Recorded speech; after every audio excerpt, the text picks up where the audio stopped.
Welcome everybody, both in person and online. I'm Dan Slater, Director of the Weiser Center for Emerging Democracies, and very happy to have an actual in-person event today, and ecstatic that Charlotte Cavaillé was able to get this into her schedule. So I will just introduce her briefly. This talk is being co-sponsored, by the way, by the Center for European Studies. Charlotte Cavaillé is an assistant professor of public policy here at the University of Michigan's Gerald R. Ford School of Public Policy.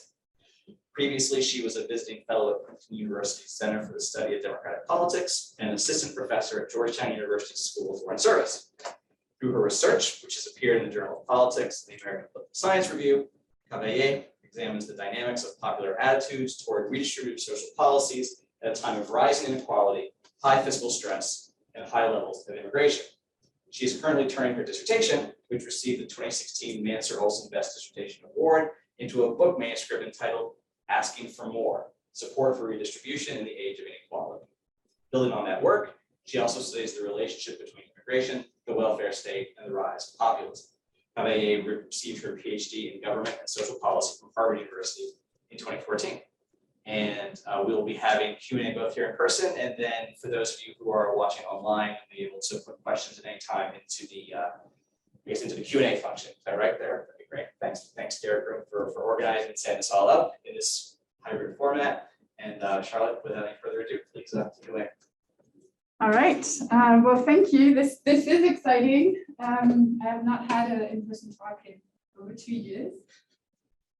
So very special, I'm very happy. I'm happy with interruptions. Mostly people in the room, I guess, but if online you see some pressing questions, feel free.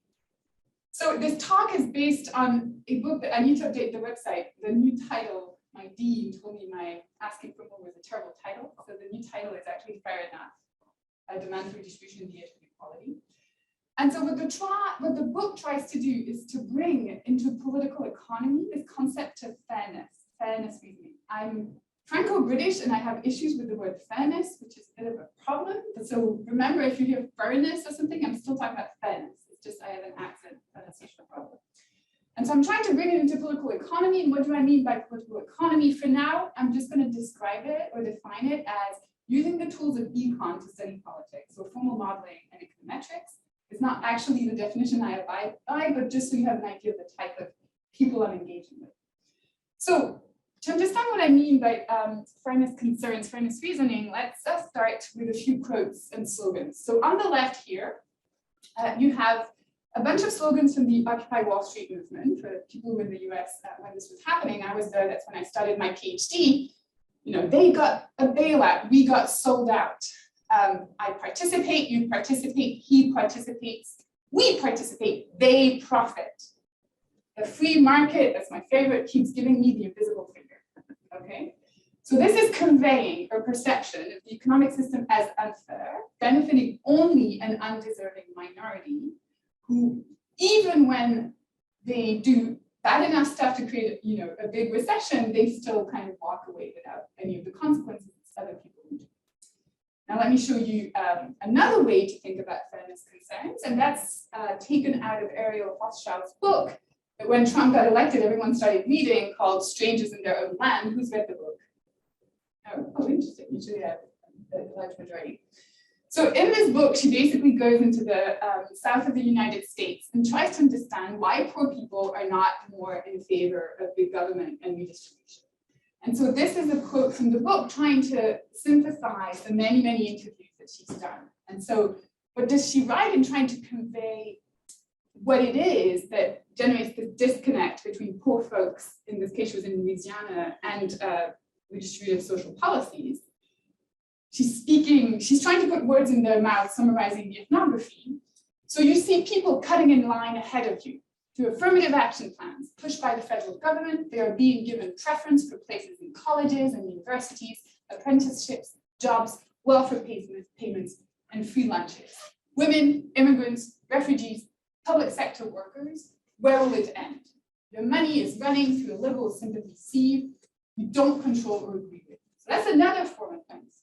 The status quo for these folks is unfair, very different from the other one.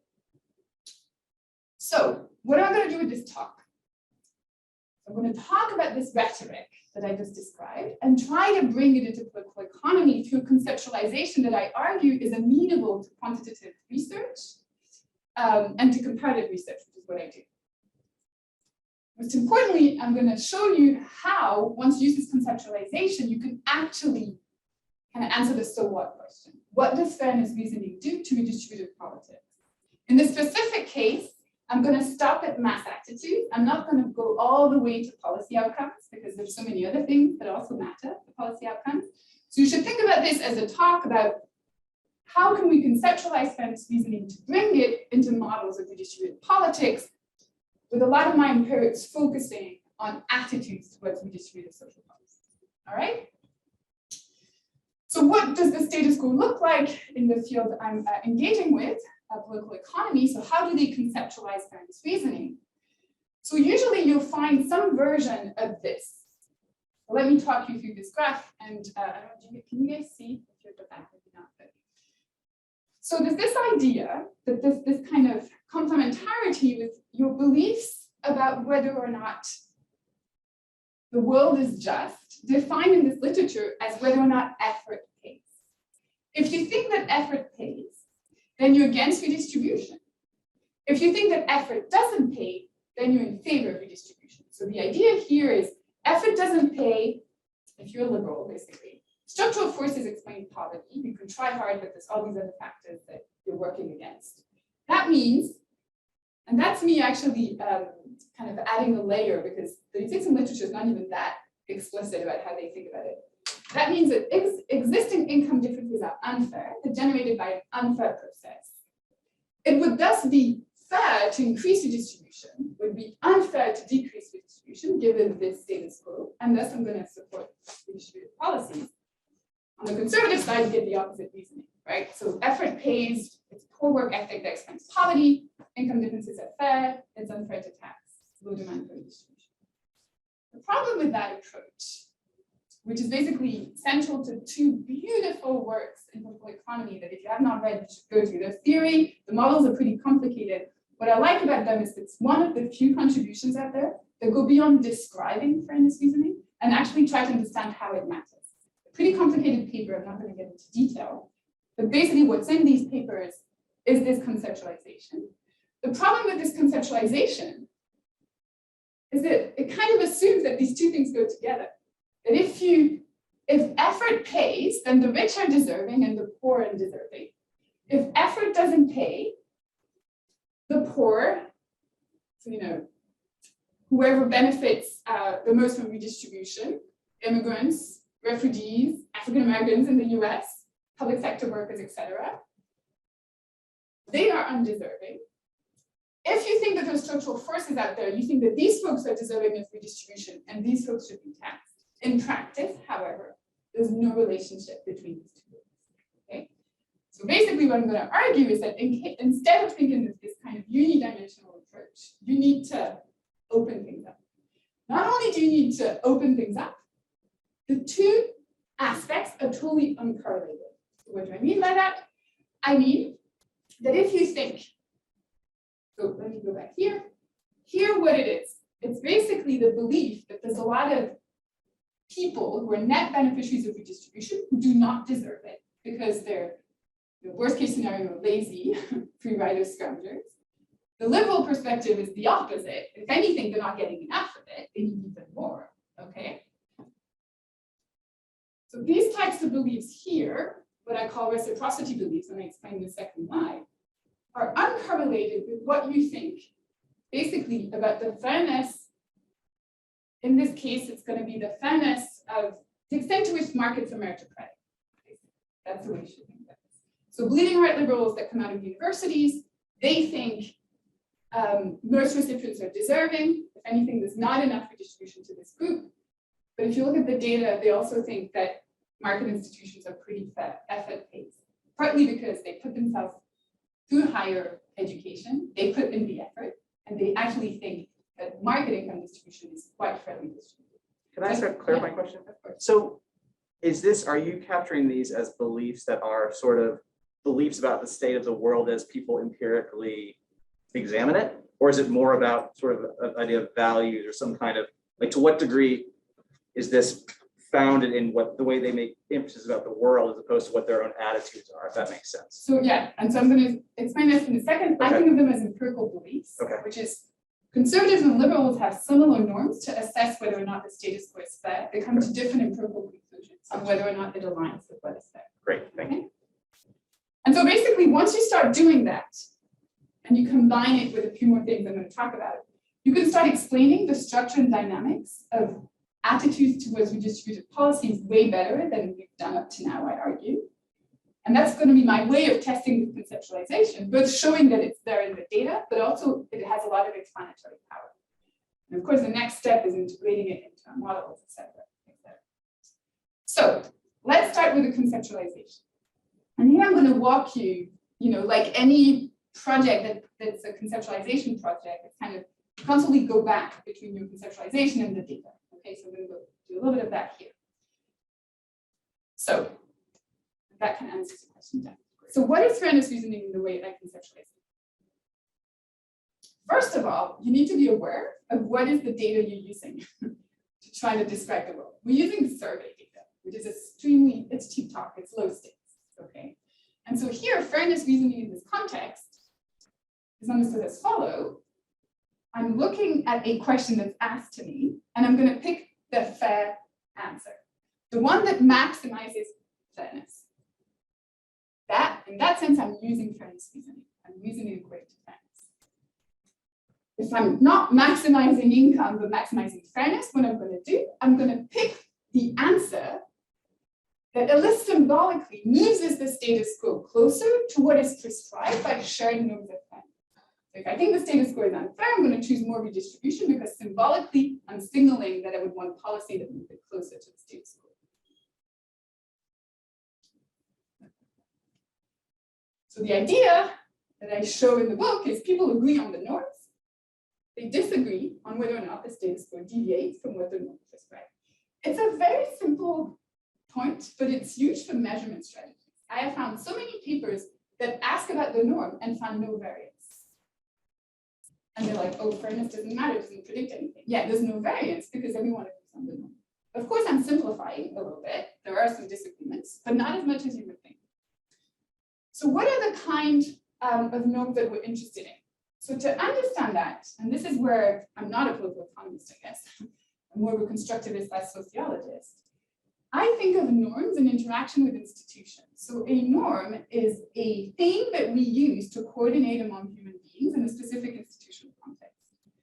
And so in thinking about the norms we should be interested in, we have to think about the institutions that are relevant for redistribution. And so there, I'm thinking of the institutions. I'm thinking of two types of redistributive institutions, two types of redistributive policies. The policies that directly affect how much people earn as market actors. Okay, so that's what we call pre-redistribution, usually pre-distribution. And then policies that use pool resources to cover high-risk individuals in a way that even the super high-risk individuals are well covered. Okay, kind of walls, veil, but it's the difference basically between markets and social insurance. I think every time you read Piketty or all these kind of debates in econ about redistribution, you're thinking about markets, about taxing market income. In practice, most of redistribution happens, at least in Europe, because social insurance is very inclusive. No one is noticing that it's redistributive, and so it's very generous. And it props up the income of folks at the bottom by basically allowing them to have a generous transfer, even though they quote unquote didn't pay that much into the system. Okay. So these two types of policies, which roughly overlap, I'm simplifying again, it's a conceptualization with markets and welfare states, social insurance, each type of policies raise distinct fairness evaluations. All right. So for markets, the question here is, how fair is it for some to make more money than others in the marketplace? One fairness evaluation. The other one, for social insurance, is how fair is it for some to receive more in social benefits than they pay in taxes? And so basically what I argue is that people answer these two questions very differently. The social processes that form these empirical beliefs are very different. At a basic level, partly because they happen in very different institutional units, okay, at a minimum. I'm finding also that there are other differences, and I'm going to cover them in a second. So to continue the kind of development of this as conceptualization, I draw here from, very liberally, from Michael Walzer, Spheres of Justice. Who has read that? Did you have to read that for intro? Political theory? Do they still read political theory? Am I that old? So, Walzer in the book is thinking about the concept of justice as much more plural than we usually used to think about it if you're coming out of the Walzer tradition. And so that's kind of what I'm harnessing here. So I think of markets as kind of buttressed by the proportionality principle, fairness principle, where here, it's the one to some extent we talked about at the beginning, where rewards should be proportional to merit. It's the moral principle underpinning market institutions. Markets are very moral. I think there's a lot of research trying to say that when markets expand, they're destroying the moral fabric. Actually, they have their moral principles. Also, even Friedman recognizes that in his book, okay? So why is this, what's the role of this moral principle? The role is to encourage effort and monitor envy. If you have more than me, but you deserve it, I won't be too jealous. And so then you can have unequal outcomes as a result. So the only way, to simplify it a little bit, markets can generate such unequal outcomes, it's because there's a moral principle out there that kind of is favoring collaboration in the midst of inequality. When it comes to social insurance, the fairness principle here is reciprocity. So that's this idea of you have to punish free riders and reward cooperators. It's the moral principle underpinning social solidarity. The quote unquote, I'm a little bit functionalist here, but the role is to encourage resource pooling and monitor resentment. So we're together collectively working for something, and I'm noticing that someone's slacking a little bit. I'm the kind of person who gets very resentful, but if I notice that they're just not as strong, or they got COVID yesterday, I'll be okay, fine. Like, you're not truly a free rider, you can't pull your weight, kind of stuff. You get the idea. So what is interesting when you start thinking about it that way is that markets are basically this kind of amazing historical event where we as societies generated an institution that has managed to get rid of interdependence. It is an institutional realm where the concept of interdependence makes no sense. We're just competing and it's fine. That was Adam Smith's kind of revolutionary, shift in political theory. When it comes to welfare states, social insurance, sorry, I'm going to stick to social insurance. There's this issue of free riding. And there's another issue, which is this issue of boundaries. To cooperate, and there's tons of research on that, we need to know who we're cooperating with. It can't be easy to leave the group, otherwise cooperation doesn't happen. So to some extent, in this realm, boundaries are irrelevant, and free riding makes no sense. You don't think of free riding in the market.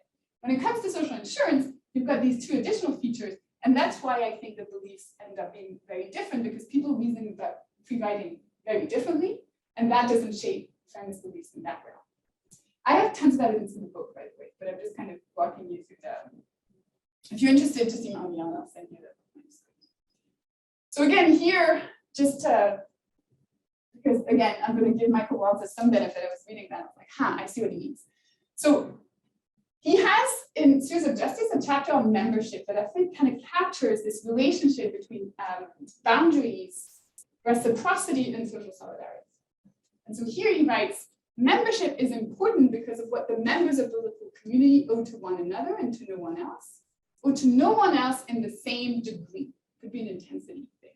So we're, bleeding heart liberals, cosmopolitans. We might still vary in intensity. We might still think we owe reciprocity to quote unquote Americans before the French or whatever. Some people are like, no, it's going to stop here in the neighborhood. So the first thing they owe is the communal provision of welfare. This claim might be reversed. Communal provision is important because it teaches us the value of membership. If we did not provide for one another, if we recognize no distinction between members and strangers, we would have no reason to form and maintain political community.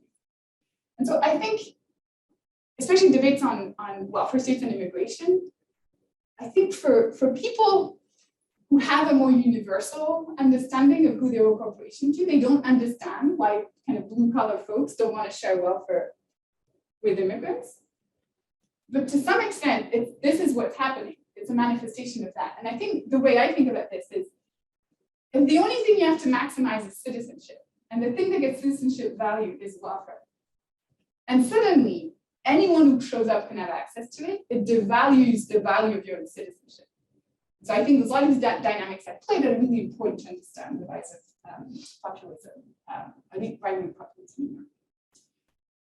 So again, people answer these two questions very differently. How fair is it for some to make more money than others? How fair is it for some to receive more in social benefits and for immigrants without having even started to contribute to the welfare state? What I find in my research in the data is that when it comes to how fair is it for some to have more market income than others, it's actually kind of a self-interested answer. So as I said, got some good evidence that if you get an education and you work hard for it, you're more likely to think it's pretty fair. So income predicts how you answer this, your skill level, your social class. So the higher income, the higher education, the higher social class, the more quote-unquote right-wing you are in terms of these beliefs. Here, that's fascinating. And I've got a whole new project with John Alquist trying to unpack this because I've got some correlates, but it's really complicated to understand how they form.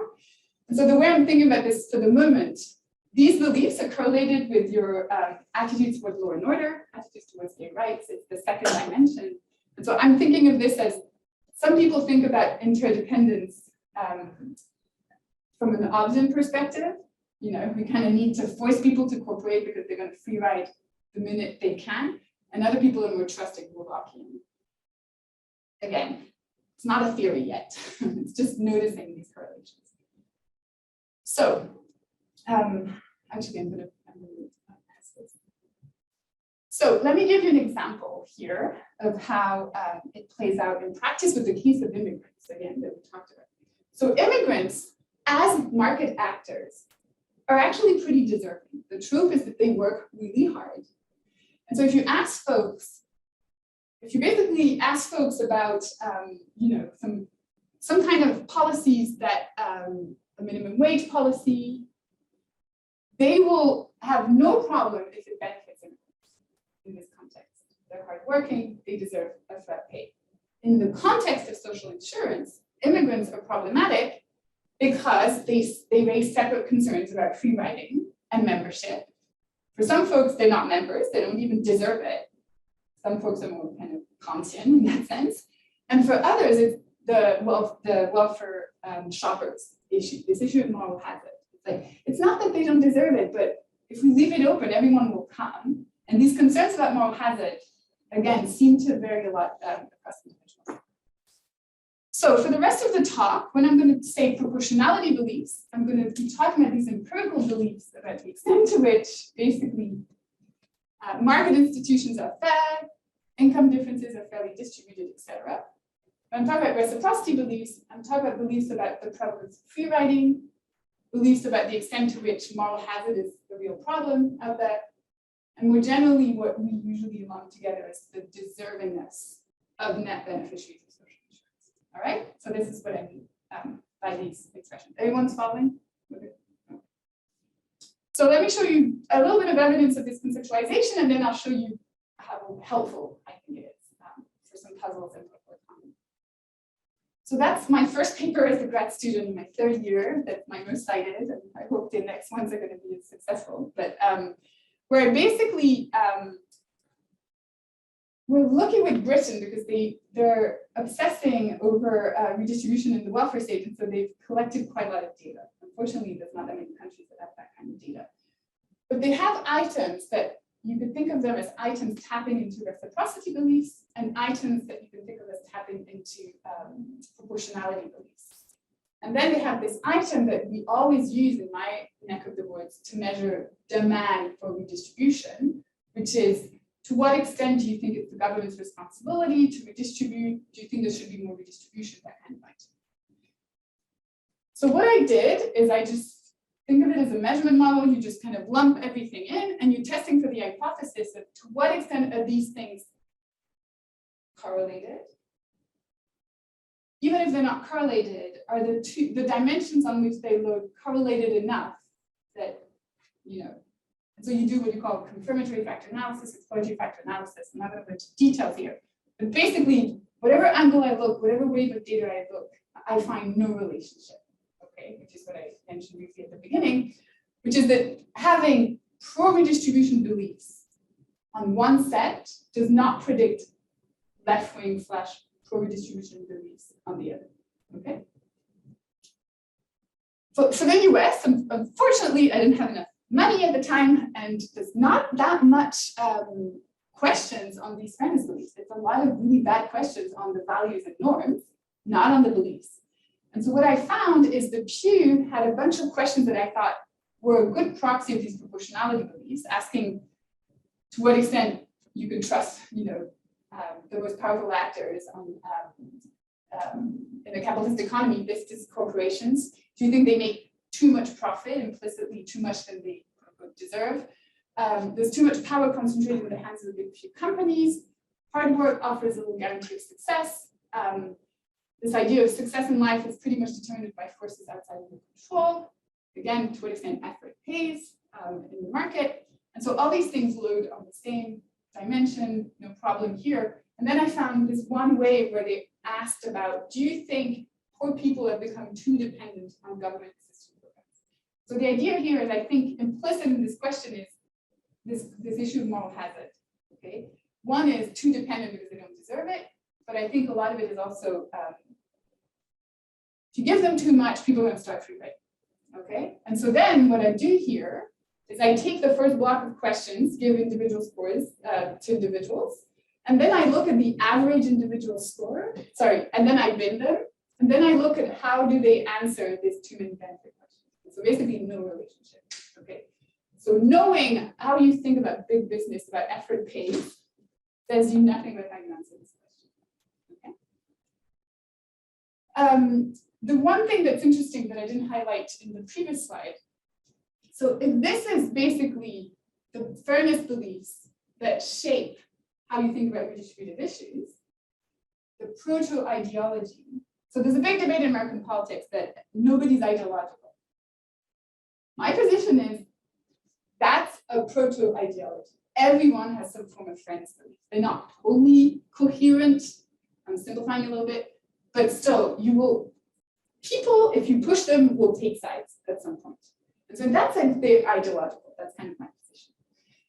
So this redistribution question here that all my field relies on to study the demand side of distributive politics, it's highly correlated with proportionality beliefs.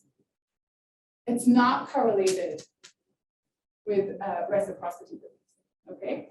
And so if a lot of the action is happening in terms of changing reciprocity beliefs, you're not going to capture it on this traditional redistribution item. Okay, so and I'll show how it matters in a second. So now what I'm going to show you, I've showed you individual level data showing this kind of lack of relationship between the two. Let me show you country level data. So here it's the European Social Survey, European Social Survey 2008 wave that has a bunch of items that tap into reciprocity beliefs. So what are your beliefs about the ubiquity of free riding or shirking? And what are your beliefs about moral hazard, the disincentive effect of social benefits? They all load on the same dimension. This is the eigenvalue. I create individual scores. Then I go to the ISSP, where I do my best to try to find equivalent to proportionality beliefs. Again, when you do comparative research, you're dependent on what others have collected, unless you loaded, which I was not at the time. And so I use a bunch of items here. Some items are basically asking about the income distribution. And so I combine them in a way. This is what a CEO, what do you think does a CEO earn? And how much do you think he should earn, okay? What do you think a blue collar worker earns and how much they should earn? And I take the difference between what ought and what is, the bigger the difference, the more people are likely to think there's a deviation from the proportionality principles. I asked a bunch of questions of, do you think society is more kind of that losange, I used to call this? Like a diamond. Yeah, diamond shape, or pyramid shape, where there's a lot of poor and just a few rich. To what extent is wealth important to get ahead? Is effort important to get ahead? You'll notice that that doesn't correlate with that well. It's not a huge factor loading when I look at how all these items load together. So basically, you can think of these measures as to what extent people think society is unfair, meaning shaped like a diamond, and the extent to which income deviates from what should be a fair distribution of income. And it's picking up a little bit of these answers to these other questions. It correlates a lot with the traditional questions on redistribution. Government should reduce income differences. That correlates a lot with these answers there. And so that allows me, again, I use these answers to separate people from unfair to fair.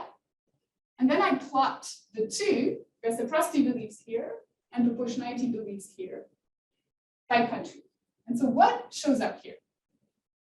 So focus on the green line first, which is looking at the relationship. No, sorry, don't focus on the green line. Focus here. On the top right corner, you have the US and Great Britain, which score high on this reciprocity belief measure, from less to more free riding. So they're more likely to think that the reciprocity norm, there's a lot of people cheating out there. And they're also more likely to think that, the is matches the ought, society is not pyramidal, and to oppose redistribution, okay? So that's kind of like, fine, it's our liberal economies, we know that. But the rest is actually not at all like what we think, okay? So if anything, a lot of countries are ordering themselves more on the reciprocity dimension, which is that you have on the one hand, Denmark, Norway, Finland, Sweden, and Cyprus, but I'm not going to do much about Cyprus, that think that there's not a lot of free riders. And on the other hand, you have a lot of the former Eastern European countries, and that's well documented in Eastern populism, and France, which kind of matches what I know in my country, but always baffles me, that are more likely to think that there's a lot of free riders.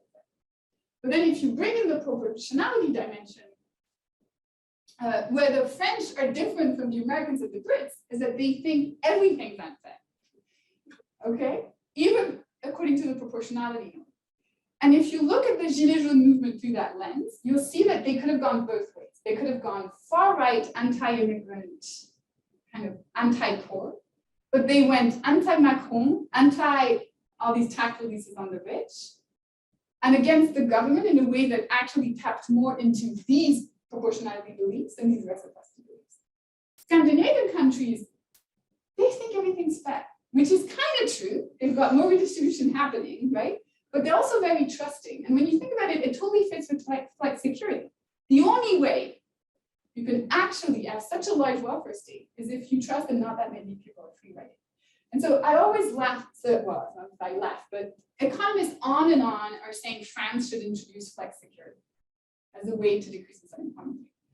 But given the low level of trust, good luck, and these reforms never work. The French are like, you're asking me to believe that the labor market is going to be fair, generate fair income differences, and if for some reason I lose my job, you're going to suddenly transfer all these benefits to me? That requires a set of beliefs that are there, not there. And so no one is kind of buying what economists think is the most efficient. Every policy is underpinned by a moral economy. So what you see here is that we always think of these fairness beliefs as the kind of liberal countries and then the rest, but actually the rest is very diverse along this reciprocity map. So hopefully I've convinced you that there's something to this conceptualization. It allows us to look at the data in a much more organized way than, oh, sometimes the French look left wing, sometimes they look right wing, what's going on? So now the so what question. So the first so what answer is be careful when you measure things if you're studying fairness. Separate norms and beliefs. So if you're asking a survey question that's about the proportionality norm, you won't get a lot of variance. Ask to what extent does the status quo align by what the proportionality norm prescribes. Same for reciprocity. If you use demand for redistribution to capture variations in attitudes towards redistributive social policies, be aware that it's only capturing half of the story. Okay. Another big debate in my field is what we call the Robin Hood paradox, which is this idea of, redistribution from the rich to the poor is least present when and where it seems to be most needed. Okay. Another way to present this paradox is that this is like the kind of two worst offenders, at least in income distribution. Wealth is a bit more complicated. This is looking at the share of national income going to the top 10% compared to the bottom 60%. And as you can see, it's going up for the top 10%, going down for the bottom 60%. Similar trends in the UK, though again, not as bad as the US. The US is a huge outlier. And so in that context, people are always wondering why are we seeing this kind of thermostatic reaction? But if you think of it in that way, which are these stable fairness beliefs that are anchoring whatever institution in that case, in the case of Western European countries came out of World War II, in the case of Eastern European countries came out of the end of the USSR, as I argue in the book and show, these beliefs are very stable, they're very anchored. These are the filters that people were to interpret the change in the income distribution. If the US is up there, it's not going to change demand for redistribution. It's more complicated for the US. Actually, let me see if I've got the graph here. So this is demand for redistribution as traditionally measured, which is thinking of score 1, meaning that the government should not concern itself with reducing income differences, and score 7 as the government ought to reduce the income differences. What score comes closest to the way you feel? If you break it down by, they pick the reduced difference answer, they pick the neutral answer, or the no government action answer, basically it's super stable. But why is it super stable? Because we're in this situation where the US Americans are interpreting through their fairness beliefs, and there's no, basically, because of the role of fairness reasoning, there's no relationship between preferences and objective change, to simplify it a little. Not entirely true, because basically what's happening in the US is that both parties have kind of deviated on that. So there has been change. It cancels if you look at the aggregate, if you break down by party. And so, the Dems are kind of moving more towards, so they think it's fair here. So they're starting to move a little bit towards this way, but mostly it's happening on the reciprocity dimension. And the conservatives, partly because of racial issues, right, are moving even for right. But a lot of the action seems to be happening here, not on the fence of capitalism. Occupy Wall Street's a good reason why it didn't work out. And that's basically what Benavent argue theoretically. They have no empirical evidence, and I think I've actually brought empirical evidence for this paper. So if you're interested in that kind of argument, check the model here. But they have a model to explain why the truth does not lead to belief updating and kind of changing demand for distribution. Alessina and Angeretto, on the other hand, don't have that kind of prediction in their model. But that's just for those who are familiar with that literature. So Great Britain is a super interesting case. Because in Great Britain, if I look at similar questions about should the government redistribute income from the better off to those who are least well off, you actually see some movement, which based on my theory, you shouldn't to some extent. And so you'll see that the share of people who agree with that statement kind of went down starting in the late 80s, where we started having data, and it recovers with the Great Recession, but it's recovering in a context where redistribution has been cut so much that, if you adjust for changing the status quo, it hasn't really recovered. Turns out that what is going on in the UK is that it's one of the rare cases I've found of a change in fairness beliefs on the reciprocity dimension. It's a little bit like the US, but much more dramatic. Nothing seems to be happening here.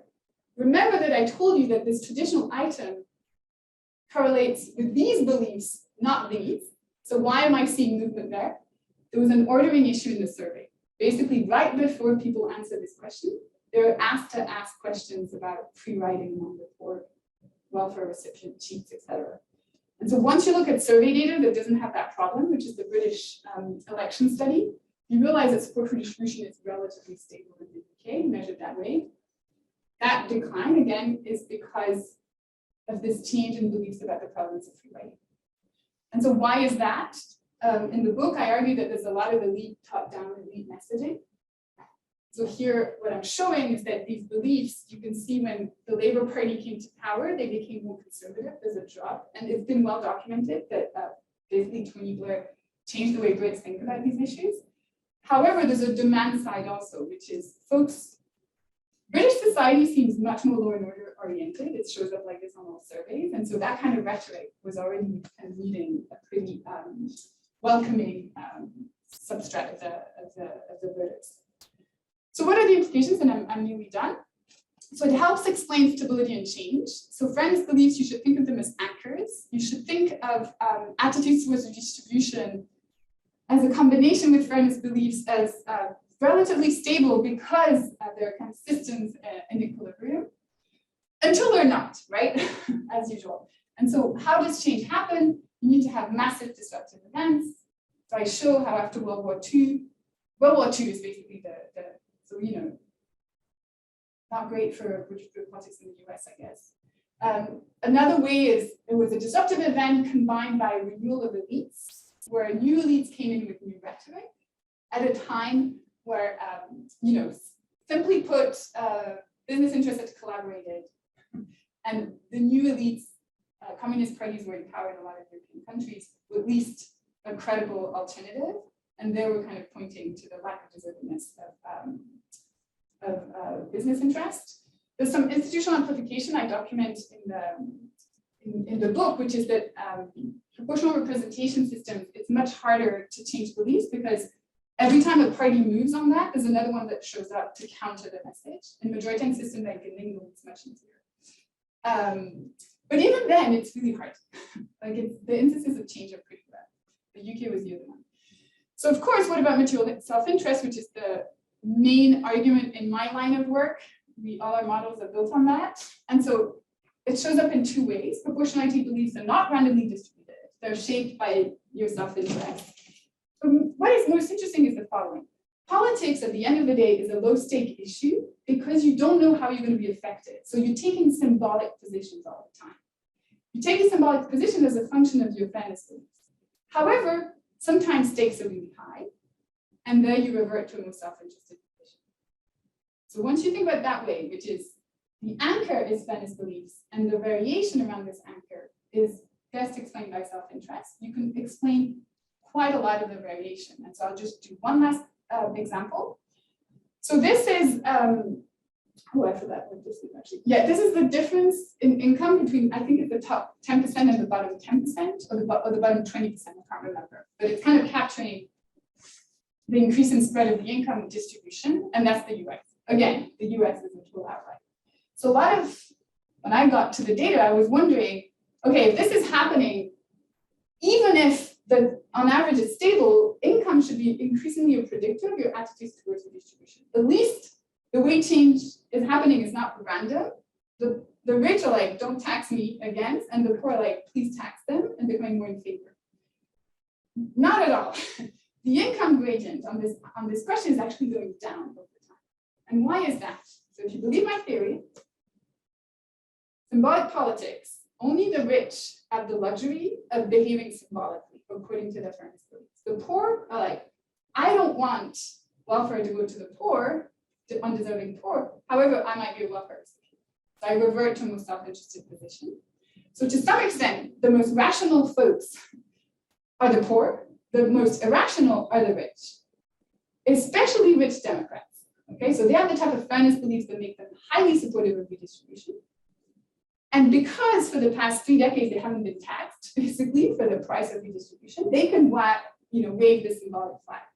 And that's what you see, is that a lot of the decline in the income gradient is coming from the fact that support for redistribution, there's a kind of slow secular decline among Republicans, and among Democrats, there's a pretty significant increase in support for redistribution among the richest Democrats, the top 20% in that case. And that's what's driving this decline in the correlation between income and attitudes towards redistribution. So what's next? I'm currently working on trying to understand how reciprocity beliefs form.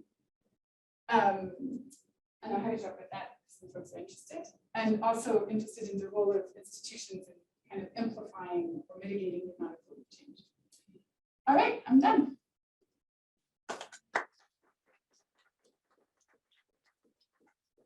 Talk. Thank you. I should have noted at the outset that this is part of our theme series for the year at WCED on capitalism and democracy. I think everyone will agree it's a perfect fit with that theme. We do have some questions online, and then you can just sort of take questions from the audience as well. And then we'll start with the audience to reward people for showing up. That seems fair. Right, people have made the trip. So you just want to, I can do a first one. Okay, so I was sort of curious about two things.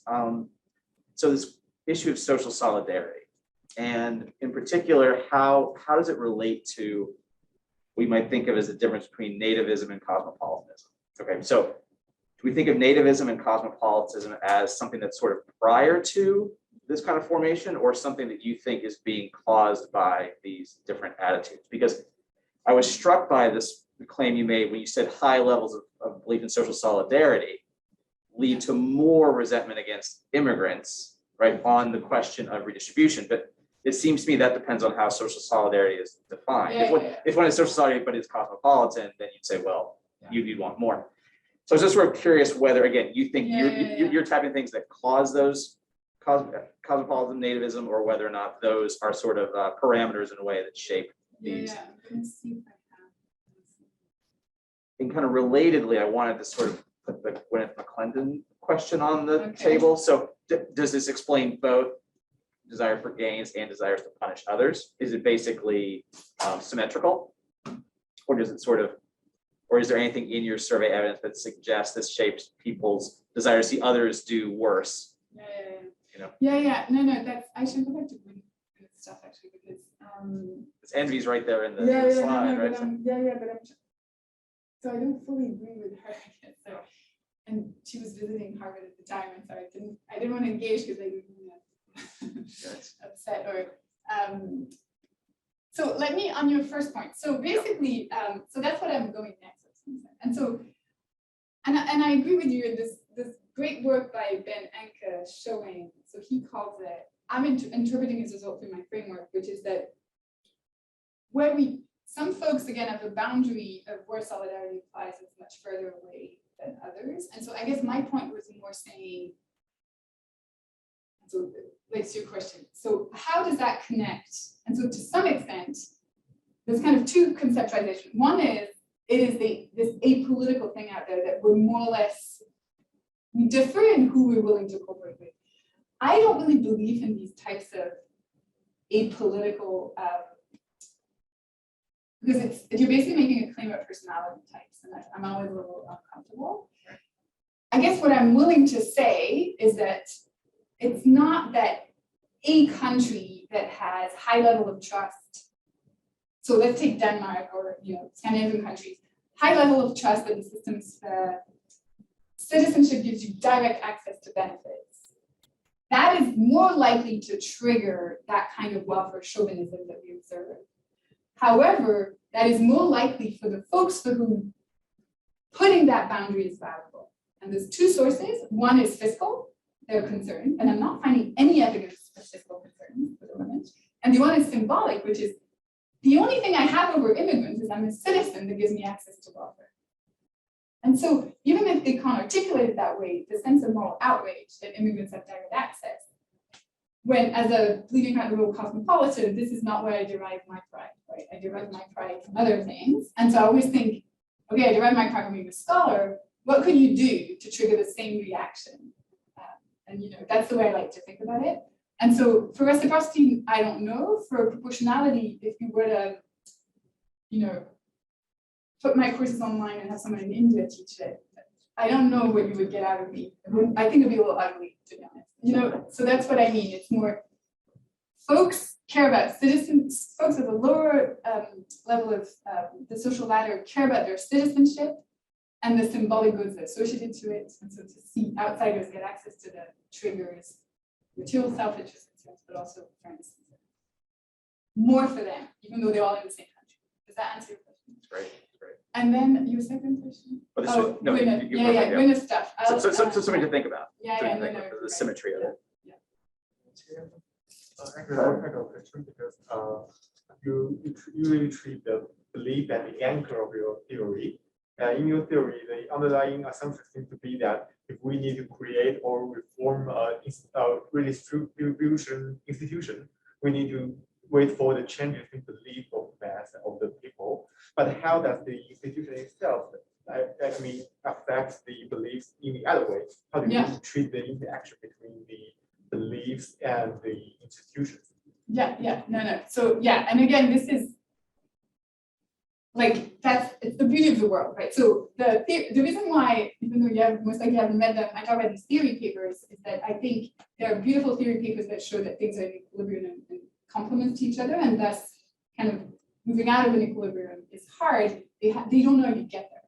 Like a lot of these models can't. You don't know. Like we still don't know. We're still a prehistoric science. Okay. But look at this. This is reciprocity beliefs by generation. And as you can see, from basically people born in the 40s to people born in the early 80s, each new generation is more liberal, quote unquote, more left wing, more likely to trust that people are not free riding, there's no moral hazard issues, etc. This is the result of the welfare state coming out of World War II, right? So I agree with you. And so we get there through this back and forth between beliefs enable expansion of these policies, and expansion of these policies shape beliefs. Usually the next generation, documenting that is not super easy, but I think the evidence is exactly what you say, it kind of goes back and forth. My point with beliefs is, and at the end of the day, a lot of policies, like democracies are not responsive to people's preferences. I study public opinion, but at the end of the day, I don't think it matters that much. And so that doesn't mean policy change is not happening, despite these beliefs. But there are certain types of policy changes that have been super hard, like flight security in France, for instance, that I think that perspective allows one to understand why. Thank you. So I do have a question online from Ken Coleman, and he Yeah. partly rescinded it, but I'm going to partly resuscitate it. So he asked, so what are the best explanations we have for the cross-national differences? He proposed social divisions, social capital differences, party elite rhetoric, position taking by parties. And he partly rescinded the question by saying that he asked right before you got to an answer at the end of your presentation. But I thought your answer at the end was more about change over time, as opposed to variation across space. It's such, and this is such a fascinating map, right? Yeah. So I think his original question still stands. And then I agree. are there things that you think could give us a sense of what the strongest factors are shaping this really kind of wild map of variation? Yeah, so kind of two thoughts. To some extent, I started this project and it was the worst idea of my life to work on that, because it's trying to do micro macro and it's really hard in a context of causal inference revolution, right? So good luck. Right. And so Kenny, I'm just happy I can describe the data in a way that makes sense, because all the books that are about attitudes are like, it varies. And it's like, why? And in what way? And what are the clusters? And they're like, oh, America versus the rest. Oh, but there's more variation there also. And it's like extremely frustrating. And so Kenny, I'm like, I agree with you. And it means you buy my conceptualization and staring at the camera. Right. So why do we get those? And that's why. So for instance, in the French case, there's been some arguments made that it's a very confrontational, low trust society. Why is that? Why France and not Belgium? Whatever. There's no Belgium. No, Belgium. Tocqueville's revenge. Yeah, I guess. Right. Yeah, no, you pay the price for cutting everyone's head for sure. Like why the US, like the settler argument, that kind of stuff. I think so Denmark is a fascinating case, because at the same time as it saw this increasing welfare chauvinism, all the trust items are also trending up, right? So they're incredibly trusting, and they have increased their support for social spending in Denmark. So again, I argue it's fluctuation around a pretty stable intercept. I don't know, Kenny, and that's why I'm no longer doing comparative politics the way I used to do, because I think having a full-blown theory for that only has a few factors is kind of impossible. It's historical trajectories. And And, you know, one could say that some of these countries are not in equilibrium, right? There are other factors that are maintaining some amount of stability that have to do with self-interest and policy design and stuff. And under conditions of Yeah. polarization, I mean, each of these dots is also Yeah, pulling apart, and right? within a dot, right? Yeah. And so I think that the only thing you can state to some extent is that these beliefs within a given institution, country, political party, there's going to be low variance. The variance is between groups, not within groups. That's what the theory predicts, basically. And that we're observing. Then modeling how these differences emerge. Even Joy can't do it that well, so I'm gonna bow. But Kenny, I'll grab coffee with you. That's a question for all of us, right? And if you're a grad student, this is like, here's some great variation to try to explain, I think. So hopefully people will still try to. So I have a question from Alton Worthington from Zoom. And Alton says, so there's some evidence from behavioral economics, psychology, sociology, et cetera, that people's perceptions of inequality and income distribution, the facts on the ground, rather than policy effects or implications, are often inconsistent with evidence in a variety of ways. Is this a consequence of the beliefs you're thinking of? Is it something which interacts with individuals and society's beliefs about proportionality and reciprocity? Or is it something completely independent, different? So all of the above and no. So the way I think about this is after this project, I'm a little annoyed at that literature because the concept of inequality itself is the result of an ideological construct from the left that has equality as a baseline and is measuring deviation from that. And whether or not people even have an equality in their mind in the way that we think, be it normatively or empirically, I think is complicated. And even this idea that there's a demand for, so how many books in American politics start with, America's weird because there's a demand for equality in the US and it's not being met, it's a plutocracy. But actually, I have this item here that asks, so this asks percent to agree with the equality principle. It's a question, I have it here. A fair society implies equal distribution of wealth and income. This is outcome oriented, okay? But it's highly correlated whether or not you think the education system is fair, the labor market is fair. So basically, it's less demand for equality, the demand for equality because the proportionality principle is not respected, right? And so, Alton, my answer to you is, I'm not a big fan of this research because it doesn't even deconstruct the research question in itself.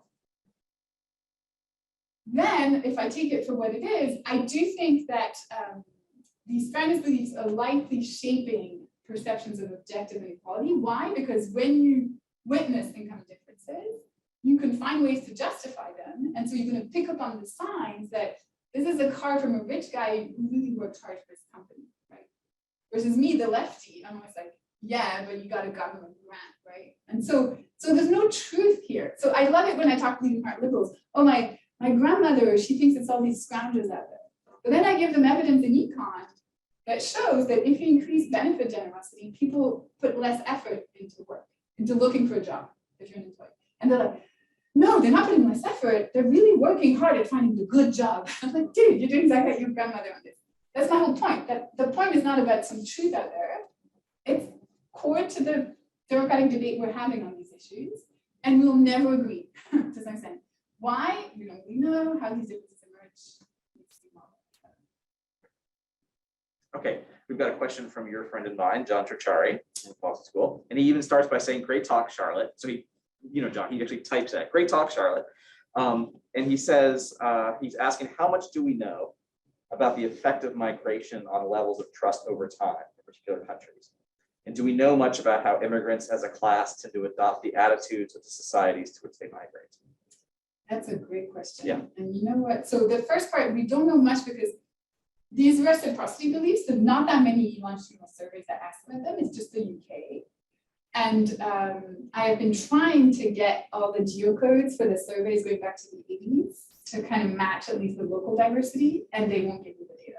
I've tried everything.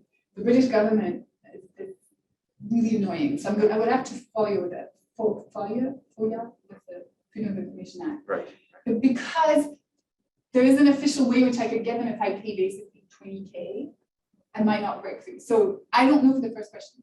The second question, what was it? Can you? And then Yeah. Derek answered it. So he, the second question was about whether migrants tend to adopt the Okay. same So attitudes of that's- trust yeah. as. Yeah, so that's a great question, and it could be tested. You know, I haven't done it. So there's a rep in the room right now who wants to do it with me, because there's a way to do it, to actually have the data. I just never thought, because I've been so focused on the majority, Yeah. because I work on populism, that I kind of missed. But John, that's a great point. And it'd be interesting. No, that was, we know that there are cultural norms, like there is convergence happening at different rates depending on the country you're coming from. It's only been done, you know, with like gay marriage, or that kind of stuff. Not with that, which is much more interesting. Yeah. Actually. Yeah. So that's a great point.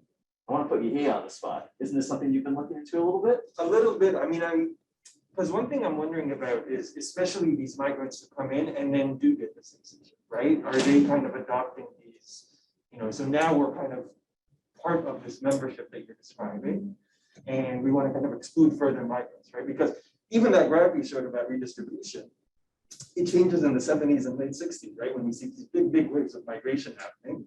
So I'm wondering if the reciprocity principle is like, I don't want to project, but completely driven by these waves of migration. Yeah, so so this is generational analysis, right? So your point here, wait, which one did I? Was it the generational one? You were Yeah. looking at? Yeah. So this, so you know, I like it because basically younger generations are not more liberal, but at least they stop the trend, right? And on the proportionality principle, even a little more conservative. Not much, like it's no way of a shift we've seen on reciprocity, but. And so to what extent, because these folks have been socialized, so they turned 18, in the early 80s, could that be because finally, so the reason why I just don't think it's that, actually I should change, I don't know. I'm kind of committed to say, because I just hate the idea that, so I also have a review paper kind of using that work to try to fight back against the literature that argues that immigration is undermining demand for distribution in Europe.